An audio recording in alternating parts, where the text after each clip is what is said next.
In last week's video where I compared the Honda Amaze and the Dzire, I spoke of how Hyundai would now presumably do something about the Aura, but Tata has beaten them to it by launching the 2025 versions of the Tiago and the Tigor. In this video, I'll be doing a technical comparison of the Tata Tigor, the petrol versions, and the 2025 Maruti Suzuki Dzire. I'll be comparing them on a whole host of parameters to give you all both an on-road price as well as a CarStats on-road score, which often gets contested these days. But hey, I'm going to try my best.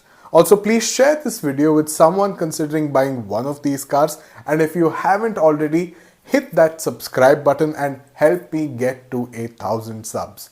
Stick around to the end of this video as I'll be telling you all which one of these two cars I'd put my money on.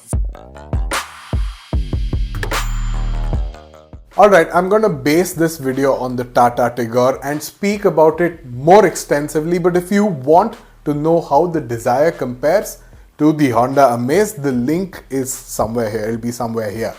And the first thing that has changed with the Tigor is the headlights. They are all LED now, at least the top trims, and the design of the grille has improved with these chrome finished pieces garnishing most of the front grille. Also, the fog light setup has been revamped, with the fog lights now being bound on one side by LED DRLs. At the rear, the changes include grey smoked out LED lights, a shark fin antenna, a spoiler lip which seems to be a part of the boot, not a separate piece of cladding. The other thing that has been updated is the alloy wheels, which are 15 inches and now have a diamond cut finish. All in all, that's pretty much what has changed. It isn't even a full facelift, rather a mid-cycle refresh or maybe even an end-of-life refresh. Moving to the Dzire, we know that it looks like an Audi from the front and a Honda City from the back, and I did mention last time that it kinda lacks character. But amongst the Tigor and the Dzire, I do prefer the shark and sleek looks of the Dzire, especially from the front end. Talking about exterior dimensions, here's how the cars compare. Now, looks can be subjective, but with these two cars, I think we have a clear winner, and that is the 2025 Dzire, which wins this point and this round. It does look more present and fresh, whereas the 2025 Tigor is still the old Tigor for the most of it.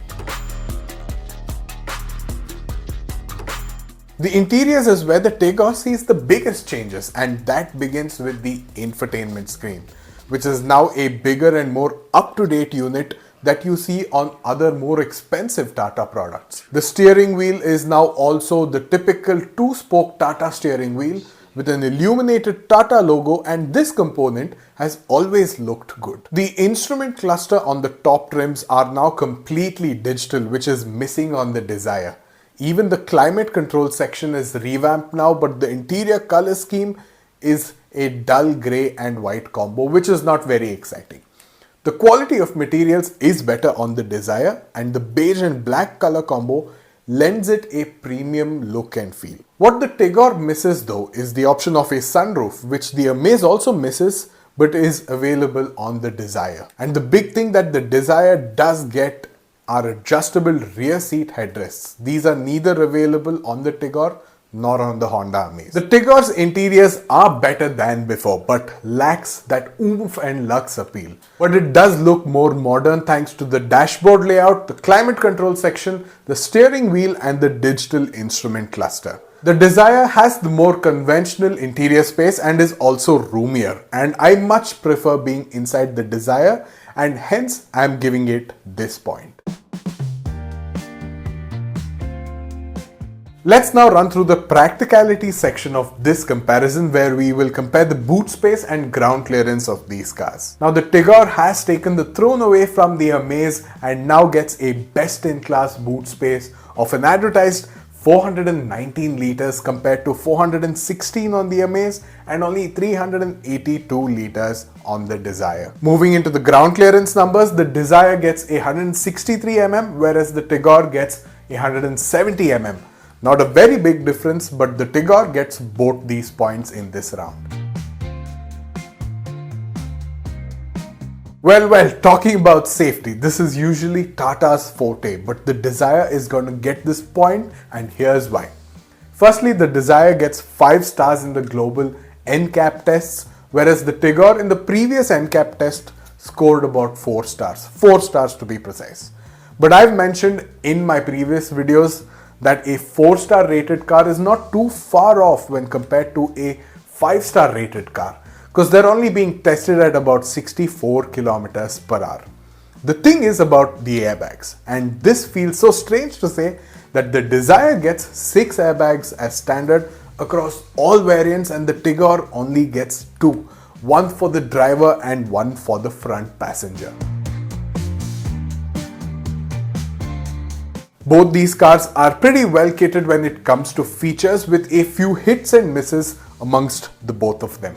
The most noticeable feature miss on the Tigor is a sunroof, but the Tigor gets a bigger screen and the infotainment system is powered by Harman, although in its top trims only. But the Tigor also gets 8 speakers compared to 6 on the Dzire. The Dzire also doesn't get rain sensing wipers, but the Tigor gets it, and the Dzire gets adjustable rear seat headrests, whereas in the Tigor these are fixed.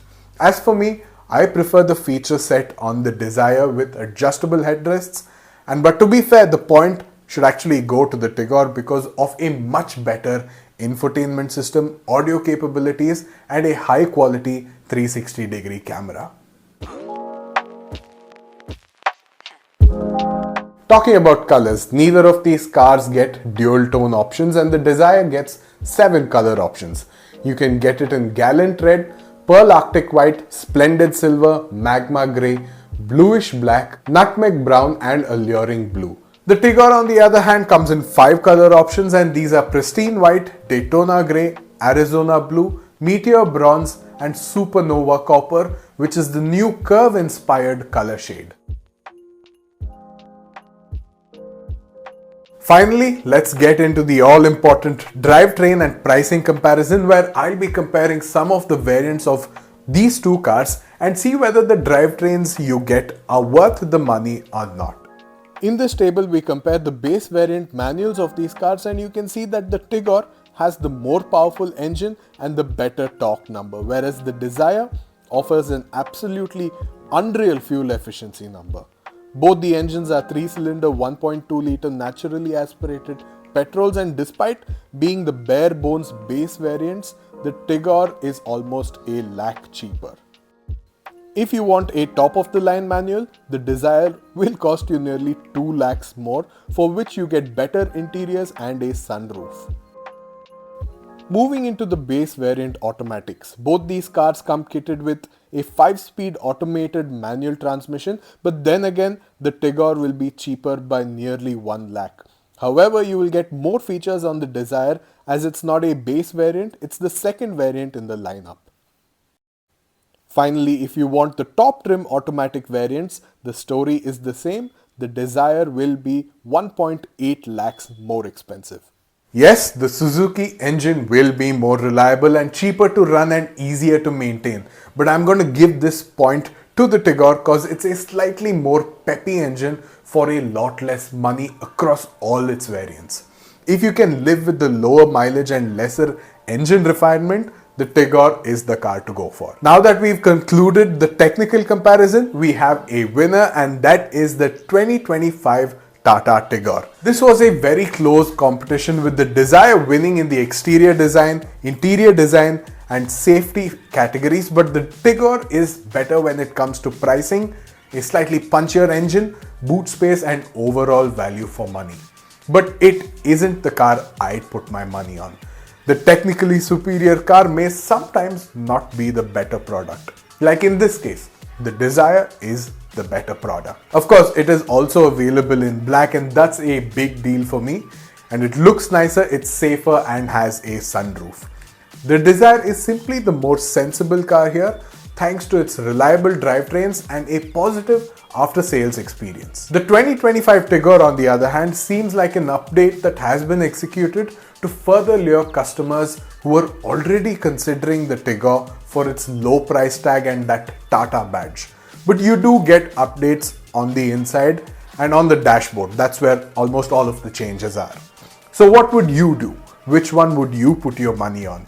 Let me know in the comments below. Please feel free to correct me or interact with me in the comment section. I look forward to it. I hope you all enjoyed this technical comparison. Please subscribe to the CarStats channel. It's going to take me a very long way, and I'll see you all next week.